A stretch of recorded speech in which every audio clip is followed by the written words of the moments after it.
Morning, good afternoon, good evening बच्चा, कैसे हो? ठीक हो? अच्छी बात है। आइए, आज की हमारी सेकंड क्लास है अकाउंट्स के ऊपर। जो अकाउंट्स का +1 का जो हम टॉपिक कवर अप करने वाले हैं ऑनलाइन क्लासेस में, उसकी ये सेकंड क्लास है। हमने फर्स्ट क्लास में क्या क्या डिस्कस करा था? हमने फर्स्ट क्लास में अभी तक यही डिस्कस करा है राजे कि जो बेसिक अकाउंटिंग टर्म्स होती हैं उनका मीनिंग क्या होता है, और ये हमारा चैप्टर सेकंड है। इसके ऊपर ऑलमोस्ट हमारे 3 लेक्चर्स लगेंगे, जिसमें से एक लेक्चर हमारा हो चुका है, दूसरा लेक्चर आज है, और तीसरा लेक्चर एक और वीडियो आएगी, उसमें आपका ये सेकंड चैप्टर कंप्लीट हो जाएगा, जो मोस्ट इंपॉर्टेंट लेक्चर है। 10th क्लास के बच्चे जो अभी 11th क्लास में जा रहे हैं और जिन्होंने कॉमर्स ऑप्ट करी है, और उनके लिए द मोस्ट इंपॉर्टेंट चैप्टर है। ये उनका बेस है, उनको जो जितनी भी टर्म्स हैं वो सब इसी वीडियोस में क्लियर हो। आइए एक बार हम क्विक रिवीजन कर लेंगे। हमने कल क्या क्या पढ़ा था?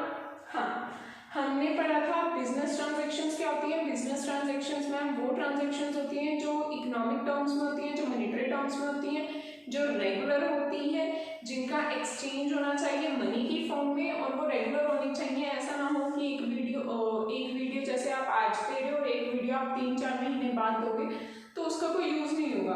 बट बिजनेस ट्रांजैक्शन क्या है? बिजनेस ट्रांजैक्शन मनी की फॉर्म में होते हैं। ऐसा ना हो कि आप एक जो है एक्सचेंज आज कर रहे हो और एक एक्सचेंज आप सालों बाद जाके कर रहे हो, तो आपका वो बिजनेस ट्रांजैक्शंस नहीं मानी जाएंगी। बिजनेस ट्रांजैक्शंस कौन सी ट्रांजैक्शंस होती है बच्चा? बिजनेस ट्रांजैक्शंस वो ट्रांजैक्शंस होती हैं जो मॉनेटरी फॉर्म में और जो रेगुलर हो, जिसको हम नोट कर सके। ऐसा नहीं कि राहुल बीमार है जिस वजह से वो आज आए नहीं, मॉनेटरी ट्रांजैक्शंस नहीं है। एक वर्कर के एब्सेंट होने से मुझे 500 रुपए का नुकसान हुआ है या 5 लाख रुपए का नुकसान हुआ है, ये आपकी मॉनेटरी ट्रांजैक्शन, ठीक है। उसके बाद अगर हम अकाउंट्स की बात करें राजू, तो हमने अकाउंट्स में क्या पढ़ा था? अकाउंट्स एक बुक है जिसमें हम सारी की सारी मॉनेटरी ट्रांजैक्शंस को रिकॉर्ड करते हैं। ऐसा नहीं है कि साल भर में 2 साल में जितनी भी अकाउंटिंग ट्रांजैक्शंस होती हैं, जितनी भी मॉनेटरी ट्रांजैक्शंस होती हैं, मैं उनको याद रख पाती हूँ, नहीं, भूल जाते हैं, वो सब भूलते हैं। और अगर वो लार्ज स्केल पर बिजनेस है तो ऑब्वियस है सारी की सारी ट्रांजैक्शंस को याद रख पाना आपके लिए पॉसिबल नहीं होगा। तो जहाँ पर उन ट्रांजैक्शंस को आप नोट करते हो वो आपका अकाउंट्स है। और अकाउंट्स में 2 साइड्स होती हैं, that is debit side and credit side. हमने कल बात करी थी, वो टी शेप का होता है। Debit side is on left side and credit side is on right side. Liability यानी आपको ऑब्लिगेशंस है, उधार है, आपको लोगों का पैसा देना है, आप देनदार, ठीक है। एसेट मीन्स आपकी प्रॉपर्टी पोजेशन, यानी आप लेनदार हो, आपको पैसे लेने हैं, आपको बेनिफिट मिलेगा, ये आपका क्या है? फायदा है। लायबिलिटी एक टाइप से आपका नुकसान है। लायबिलिटीज आपके बिजनेस में कम होनी चाहिए और एसेट्स आपके बिजनेस में ज्यादा होनी चाहिए। कैपिटल क्या है राजी? कैपिटल वो अमाउंट है जिससे आप अपना बिजनेस क्या है? स्टार्ट करते हो। स्टार्ट माने वो इन्वेस्टमेंट, वो पैसा जिससे आप अपना बिजनेस को रन करते हो, आपने अपने बिजनेस को स्टार्ट करें। Capital is that amount, and capital को हम ओनर्स इक्विटी भी कहते हैं और नेटवर्थ भी कहते हैं कैपिटल, ठीक है। ये सब आपका राज्य पुरानी वीडियो में है, लास्ट वीडियो में है, जिसको हमने अच्छे से डिटेल में पढ़ा था। आज हम सिर्फ एक क्विक रिविजन कर रहे हैं। ड्राइव्स क्या है राजे? जब आपने ये कैपिटल लगाई है, जो आपने मनी लगाया है, जो आपने इन्वेस्टमेंट करी, अगर आप उस इन्वेस्टमेंट में से कुछ अमाउंट जो है आप अपने पर्सनल यूज के लिए करते हो, जैसे 3 लाख आपने इन्वेस्ट करे, जिसमें से जो इन्वेस्टमेंट थी उसमें से आपने 10,000 20,000 जो है अपने पर्सनल यूज के लिए यूज करनी है। जैसे आपने उससे एक्टिवा ले ली 45,000, ठीक है। तो जो 45,000 आपने यूज करे हैं वो आपकी कैपिटल नहीं मानी जाएगी, वो ड्रॉइंग मानी जाएगी। दैट मीन्स वो अमाउंट आपने पर्सनल यूज के लिए लिया है, ठीक है। ये 6 ट्रांजैक्शंस हैं, ये 6 जो टर्म्स हैं, ये हमने राजे कल पढ़ी थी और डिटेल में पढ़ी थी। आज का लेक्चर हम स्टार्ट करते हैं। आज का लेक्चर जो है वो क्वाइट इजी है, उसमें कुछ खास है नहीं, बहुत इजी टर्म्स हैं, बट उनको टर्म्स को समझना बहुत इंपॉर्टेंट है। जो फर्स्ट है वो है हमारा capital receipt and revenue receipt. एक वर्ड पर ध्यान देना राजा, एक वर्ड पर। अगर ये आपके वर्ड्स और ये आपकी जो टर्म्स है ना, ये क्लियर ना हुई ना, अकाउंट्स में आपको बहुत दिक्कत आने वाली है। कैपिटल लॉन्ग टर्म के लिए, दैट मीन्स अगर बिजनेस इन्वेस्ट कर रहा है दैट मीन्स वो क्या होगा, वो लॉन्ग रन में होगा। ठीक है। रिसिप्ट, रिसिप्ट माने फायदा, रिसिप्ट माने फायदा। रिवेन्यू यानी आज आपने सेल करा, सेल करने से आपके पास जो अमाउंट आएगा वो रिवेन्यू है। मेरे पास ऐसे 50 बोर्ड हैं, एक बोर्ड 100 का है,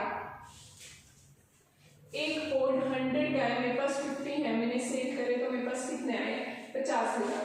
तो ये 50,000 क्या हो जाएगी मेरी रिवेन्यू। कैपिटल राज्य लॉन्ग टर्म के लिए होते हैं, और लॉन्ग टर्म के लिए हमारी एसेट्स कौन सी है, जैसे फिक्स्ड एसेट्स हो गई हमारे, और लैंड, बिल्डिंग, मशीनरी, ये सब सारी हमारी क्या है, ये कैपिटल्स है एक टाइप से। ठीक है। और रिवेन्यू जो करंट में, अगर मैं बात करूं कैपिटल का, कोई ऐसा फायदा जो हमें लॉन्ग टर्म की एसेट को बेच के बहुत लंबे टाइम से था, वो अब हमारा फायदा हुआ है, that is capital receipt. And revenue current में है, वो करंटली जो आज की टाइम में चल रहा है, वो करंट में जो फायदा हुआ है वो रिवेन्यू रिसिप्ट है। एग्जाम्पल की बात करते हैं, एक मेरी एसेट थी, वो 5 लाख की थी, मैंने उसको सेल करा और वो मेरी 10 लाख की बिकी। 5 लाख की एसेट 10 लाख की बिकी, क्या है, ये मेरा कैपिटल रिसिप्ट है। कैपिटल माने लॉन्ग टर्म की मेरी एसेट थी, वो 5 लाख की थी, आज उसकी वैल्यू 10 लाख है, मैंने उसको बेचा, तो क्या है मेरा कैपिटल रिसिप्ट। मेरी इन्वेंट्री जो ये मैंने एग्जांपल लिया, ये रिवेन्यू रिसिप्ट का है कि मेरे पास कुछ बेचने के लिए सामान था, मैंने उसको बेचा करंट में, और जो करंटली मेरे पास उससे अमाउंट आया रिवेन्यू, छोटे मोटे, जैसे मेरी जो है, आप एग्जांपल लीजिए, इसी का ही सेल का अगर हम एग्जांपल लेते हैं, क्या है हमारी रिवेन्यू रिसिप्ट्स है। कैपिटल रिवेन्यू रिसिप्ट में डिफरेंस क्लियर हुआ। लैंड थी, लैंड के ऊपर मुझे 10 लाख का फायदा हुआ, तो आपकी वो कैपिटल रिसिप्ट्स में आएगी। और जो सामान 10 रुपए का बिकना था, मैंने उसे 20 का सेल करा, तो जो वो 10 रुपीज है, वो एक आपका क्या है, वो 20 का जो सामान आपने उसको बेचा, वो आपका रिवेन्यू रिसिप्ट्स आ जाएगा। क्लियर। जब आप इनको ना न्यूमेरिकल्स में सॉल्व करोगे ना, तो उससे आपके बहुत अच्छे से क्लियर हो जाएगा। आइए बात करते हैं कैपिटल एक्सपेंडिचर की। सेम वही बात है, वो एक्सपेंडिचर जो आपके लंबे टाइम का था। आपकी मशीनरी 5 लाख की आपने ली थी, पर अब उसकी वैल्यू सिर्फ 1 लाख रह गई है, तो वो क्या है आपका, और उस मशीनरी को दोबारा इंस्टॉल करना पड़ेगा, वो आपका क्या है, वो आपका कैपिटल एक्सपेंडिचर है। रिवेन्यू एक्सपेंडिचर गुड्स को बनाने में जो आपका खर्चा आता है, गुड्स को बेचने में जो आपका खर्चा आता है, गुड्स हैं जैसे बोर्ड है, इसकी पब्लिसिटी पे मेरा जितना खर्चा आएगा वो रिवेन्यू एक्सपेंडिचर होगा। माने छोटी छोटी चीजों पे जो खर्चा होता है राजा, वो रिवेन्यू एक्सपेंडिचर, छोटी छोटी चीजों से जो फायदा होता है वो रिवेन्यू रिसिप्ट्स, बड़ी बड़ी चीजों पर जो खर्चा होता है कैपिटल एक्सपेंडिचर, और बड़ी बड़ी चीजों से जो फायदा होता है दैट इज कैपिटल रिसिप्ट्स। ठीक है, इतनी चीज क्लियर। फिर आता है डेफर्ड रिवेन्यू एक्सपेंडिचर। ये क्या है, रिवेन्यू और एक्सपेंडिचर। डेफर्ड रिवेन्यू एक्सपेंडिचर आज की वो चीज है, जैसे आपने आज खर्चा करा करंट की अमाउंट पर एडवर्टीजमेंट में। ठीक है, आपने आज पर खर्चा करा और आपका जो वो खर्चा है ना, उसका बेनिफिट आपको काफी लंबे टाइम तक मिलता रहेगा, that is deferred revenue expenditure. ठीक है, एडवर्टीजमेंट पे मैंने खर्चा करा, वो एक टाइप से एक्सपेंडिचर है, पर उसका जो फायदा है ना, वो मुझे लंबे टाइम तक मिलता रहेगा। उसका फायदा सिर्फ आज नहीं मिलेगा, लंबे टाइम तक मिलता रहेगा, और जब वो लंबे टाइम की बात हो जाती है दैट इज डेफर्ड रिवेन्यू। हम इसको कैपिटल में क्यों नहीं काउंट कर रहे हैं, हम राज्य कैपिटल में इसलिए काउंट नहीं कर रहे क्योंकि हर ईयर जो है वो उसका जो एक्सपेंडिचर है वो एक टाइप से कम होता जाएगा। कैसे, मैम आज मैंने एडवर्टीजमेंट करी, उसकी कॉस्ट मुझे 50,000 पड़ी, और उस एडवर्टीजमेंट का असर जो है पब्लिक पर 5 साल रहेगा, तो हर साल का मैं उसको क्या मान के चलूंगी, 10-10 हजार रुपया। एक टाइप से उसका असर कितने टाइम तक रह रहा है बच्चा, उसका असर 5 साल तक रहने वाला है, और वो खर्चा कौन सा हो जाएगा, वो खर्चा हो जाएगा डेफर्ड रिवेन्यू एक्सपेंडिचर। क्लियर। हाँ जी मैम, हमने 7th भी क्लियर करा, हमने 8th भी क्लियर करा। अब बहुत बेसिक टर्म्स है। एक्सपेंसेस खर्चा,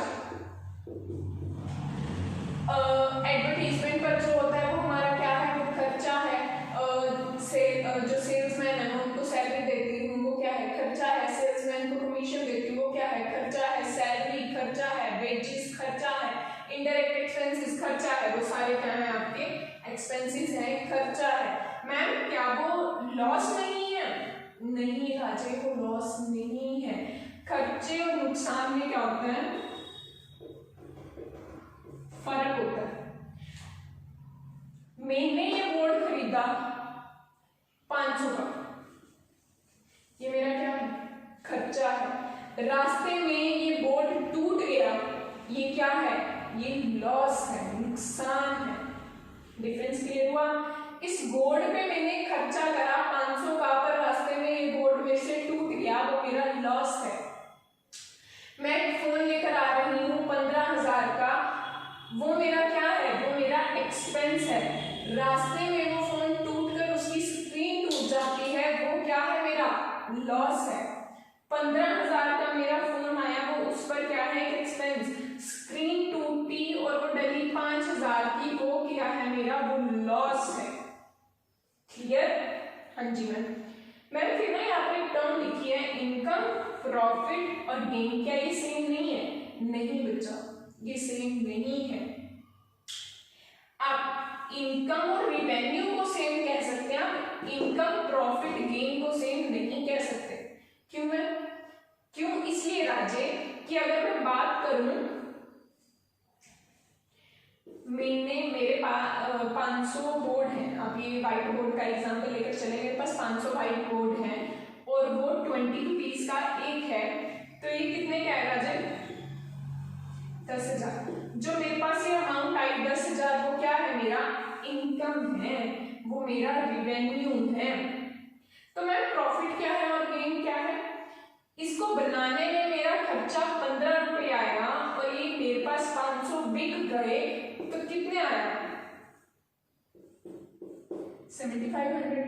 तो जब आप टोटल आपका रिवेन्यू और टोटल कॉस्ट को जब आप माइनस करेंगे, जो चीज आएगी वो आपका क्या होगा? प्रॉफिट या फिर गेन। कितना आया?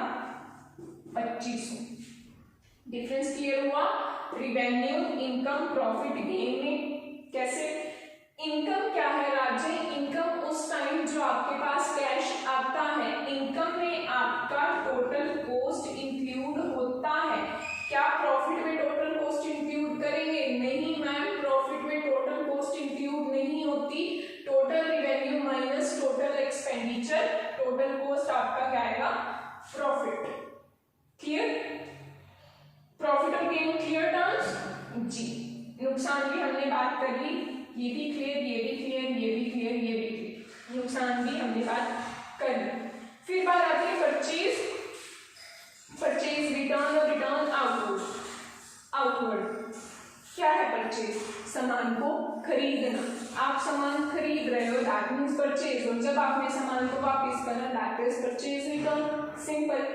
रिटर्न आउटवर्ड क्या है बच्चा? इसको लर्न करने के लिए ना, और सेल क्या है? आपने सामान बेचा, सेल रिटर्न, आपने जो सेल की थी वो आपके पास वापस आ गई, that is sales return. But एक टर्म है जिस वजह से ये इंपॉर्टेंट हो जाते हैं, that means return inward and return outward. इनमें बच्चे बहुत कंफ्यूज होते हैं। रिटर्न इनवर्ड और रिटर्न आउटवर्ड में बच्चा बहुत कंफ्यूज होते हैं। कैसे आप रख सकते हैं? परचेज हमने क्या करा? बाहर से सामान परचेज करा, दैट मीन्स आउटवर्ड वाला सामान हमारे पास दोबारा है। बाहर का सामान हमारे पास दोबारा आएगा, दैट मीन्स परचेज रिटर्न। हमने क्या करा? परचेज को रिटर्न करा। जो बाहर से सामान था हमने उसको क्या करा? वापस, दैट इज परचेज रिटर्न और रिटर्न आउटवर्ड। इनवर्ड यानी सेल हमारे पास से गई है, दैट मीन्स वो अंदर का सामान है इनवर्ड, और उसका क्या हुआ है? Return, that means return inward. Clear? Purchase खरीदना, परचेज रिटर्न वापस करना, और रिटर्न आउटवर्ड यानी बाहर का सामान था हमने उसको क्या करा? वापस। सेल सामान बेचना, सेल्स रिटर्न बेचे हुए सामान का वापस आना, और रिटर्न इनवर्ड यानी अंदर का सामान था अब वो वापस आया है, रिटर्न इनवर्ड। इन्वेंट्री और स्टॉक, इस पर ध्यान देने वाली बात है। इन्वेंट्री क्या है बच्चा? इन्वेंट्री जो आप सामान बना रहे हो, जो आप स्टॉक बना रहे हो, जिस मटेरियल में आप डील कर रहे हो, वो आपकी क्या होगी? वो इन्वेंट्री होगी। अगर आप सैनिटाइजर्स का यूज कर रहे हो, सैनिटाइजर्स में आप मैन्युफैक्चरिंग कर रहे हो, तो जो सैनिटाइजर है वो आपका स्टॉक है। अगर आप सोप मैन्युफैक्चरिंग की कंपनी चला रहे हो, जो आप सोप मैन्युफैक्चर कर रहे हो वो आपका क्या है, वो आपकी इन्वेंट्री है। अगर आप क्लिप बना रहे हो तो वो क्लिप्स आपकी इन्वेंट्री है। अगर आप बोर्ड बना रहे हो तो बोर्ड आपकी इन्वेंट्री है। अगर आप ये मार्कर बना रहे हो तो ये मार्कर आपकी इन्वेंट्री है। क्लियर? इन्वेंट्री क्या है? सामान, स्टॉक जिसमें आप डील कर रहे हो। इसमें ज्यादा एक्सप्लेन करने की बात नहीं है। जिसमें आप डील कर रहे हो, जिन गुड्स में आप डील कर रहे हो, वो आपकी क्या होगी, वो आपकी इन्वेंट्री होगी। ये दो टाइप की है, एक है ओपनिंग स्टॉक, एक है क्लोजिंग। मैम ये तो नाम से ही पता चल रहा है। हाँ बच्चा, ये तो नाम से ही पता लग रहा है। ओपनिंग स्टॉक क्या है राजे? ओपनिंग स्टॉक वो स्टॉक है जब आपका अकाउंटिंग ईयर स्टार्ट होता है। मैम अकाउंटिंग ईयर माने राजे हमारा अकाउंटिंग ईयर ना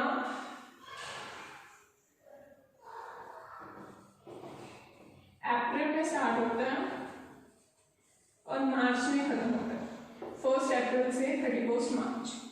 ठीक है, इसके बीच में अगर कोई ओपन अप होता है ना तो उसकी अपनी बैलेंस शीट जो है वो 31 मार्च को ही खत्म करनी होती है। ऐसा नहीं है कि अगर वो 1 सितंबर को स्टार्ट हुआ है तो जो उसका जो है वो 30 अगस्त को या 31 अगस्त को ही वो खत्म होगा। नहीं राज्य, वो 30 अगस्त को नहीं खत्म होगा, उसको अपनी 31 मार्च को ही कंप्लीट करनी पड़ेगी। ठीक है, तो स्टार्टिंग जब वो बिजनेस स्टार्ट हुआ था, जिस डेट को स्टार्ट हुआ था उस टाइम उसकी इन्वेंट्री जितनी है उसको हम क्या कहेंगे, ओपनिंग स्टॉक। ठीक है, और जब उसका बिजनेस खत्म नहीं, उसका अकाउंटिंग ईयर जब खत्म हो रहा है उस टाइम उसकी जो इन्वेंट्री हम उसको क्या कहेंगे, क्लोजिंग स्टॉक। क्लियर? शुरू होते टाइम में जो उसकी स्टॉक है वो ओपनिंग स्टॉक और एंडिंग में जो उसका स्टॉक है वो क्या हो जाएगा, वो क्लोजिंग स्टॉक हो जाएगा। क्लियर? अच्छा राजे, स्टॉक में और भी चीजें हैं। स्टॉक में अगर मैं आपकी बात करूं, स्टॉक में ना कुछ चीजें हैं जैसे रॉ मटेरियल, कच्चा माल, जिससे आप फिनिश्ड गुड्स बनाते हो, वर्क इन प्रोग्रेस, यानी जो ये रॉ मटेरियल है इसको फिनिश्ड गुड्स में आप ट्रांसफर कर रहे हो, फिनिश्ड गुड्स में कन्वर्ट कर रहे हो। तो जब आप इसको कन्वर्ट करते हो और वो रास्ते में है, दैट मीन्स अभी फुली फिनिश्ड हुए नहीं है, वो फिनिश्ड होंगे थोड़े टाइम के लिए, तो उसको क्या कहते हैं, फिनिश्ड गुड्स। और अगर वो फिनिश नहीं हुए हैं तो जब हम उसको क्या कहते हैं, वर्क इन प्रोग्रेस। मैम जैसे ऐसे कौन से गुड्स एंड सर्विसेज हैं जो पूरे साल में खत्म नहीं होते? बिल्डिंग्स बन रही है आपकी, लीज प्रॉपर्टी, ऐसा कितना सामान है जो आपका 1 साल के अंदर कंप्लीट नहीं होता। कच्चा माल आपका रॉ मटेरियल को फिनिश गुड करवाने में जितना भी टाइम लगता है और उस टाइम में इन्वेंट्री जो अड़ी रहती है, बीच में फंसी रहती है, हम उसको वर्क इन प्रोग्रेस के नाम से बुलाते हैं। क्लियर? आज का राज्य इतना था। पहले हमने पढ़ा, शुरू से शुरू करते हैं। फर्स्ट हमने पढ़ा बिजनेस ट्रांजैक्शन। फटाफट आप अपने मन में बोलना स्टार्ट कीजिए, बिजनेस ट्रांजैक्शन क्या है। फिर उसके बाद आपके अकाउंट्स, फिर liability, capital, asset, drawing, capital expenditure, revenue expenditure, capital receipts, revenue receipts, deferred revenue expenditure, then income, gain, profit, loss, then expenses, then purchase return outward, sale return inward, then stock कितने type का, opening stock, closing stock, उसके बाद raw material, work in progress and finished. ठीक है, आपके कुछ और terms रह गई है राज्य, ऑलमोस्ट आपकी 5 to 10 टर्म्स और रह गई हैं, बेसिक टर्म्स हैं, उसके ऊपर हम कल के लेक्चर में बात करेंगे। आज के लेक्चर में अगर आपको कोई भी प्रॉब्लम है, कोई भी डाउट है तो कमेंट कीजिए और कमेंट करके जरूर बताइए। Thank you.